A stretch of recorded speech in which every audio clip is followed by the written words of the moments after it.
Crna Gora odluku o pristupanju NATO treba da donese na slobodnom referendumu, poručila je mitropolija Crnogorsko-Primorska Srpske pravoslavne crkve. Dužnost nam je i pastirska i građanska da povodom insistiranja zvanične Crne Gore na članstvu u NATO saopštimo u ime crkve koja je rodila Crnu Goru da je neophodno da takvu sudbinsku odluku kao što je bila ona odluka o nezavisnosti donesu svi građani na slobodnom referendumu, a ne prosto interesna vladajuća garnitura, navodi se u saopštenju mitropolije.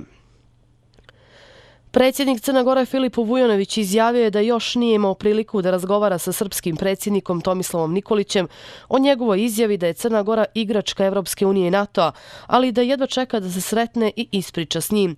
Vujonović istakao da Crna Gora želi izvanredne odnose sa Srbijom i na osnovama pune ravnopravnosti, partnerstva i međusobnog uvažavanja.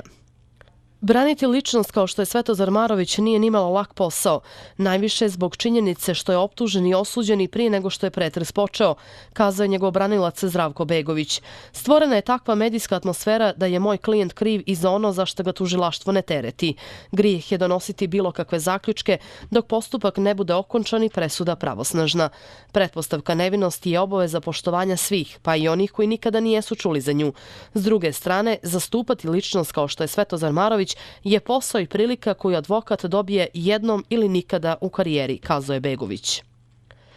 Predsjednik Saveza Srba iz regiona Miodrag Linta najoštrije osudio stalna nastojanja bošnjačke političke, intelektualne i medijske elite da ukine 9. januar kao Dan Republike Srpske.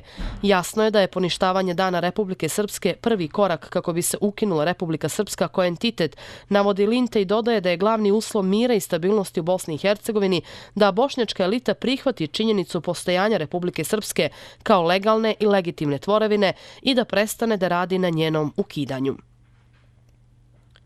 Srbija želi posao, pravdu i novu podjelu sredstava.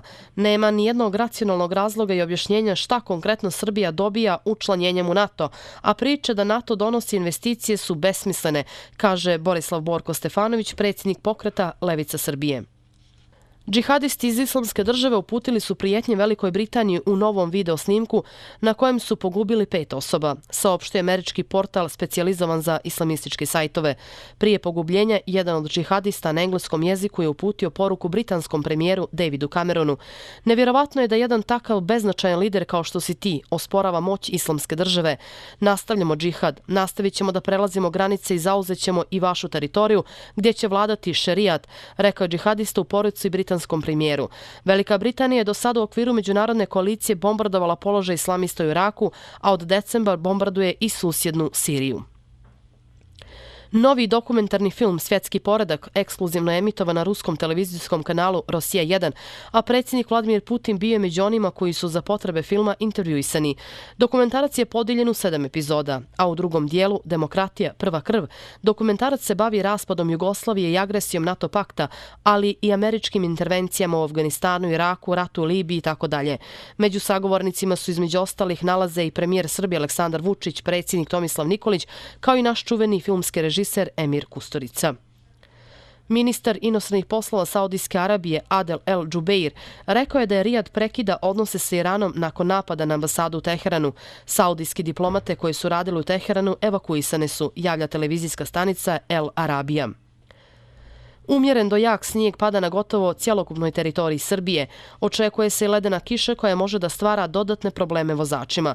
Pored toga, temperature su dosta niske, tako da se saobraćaj odvija sporije, saopšteno iz Automoto saveza Srbije.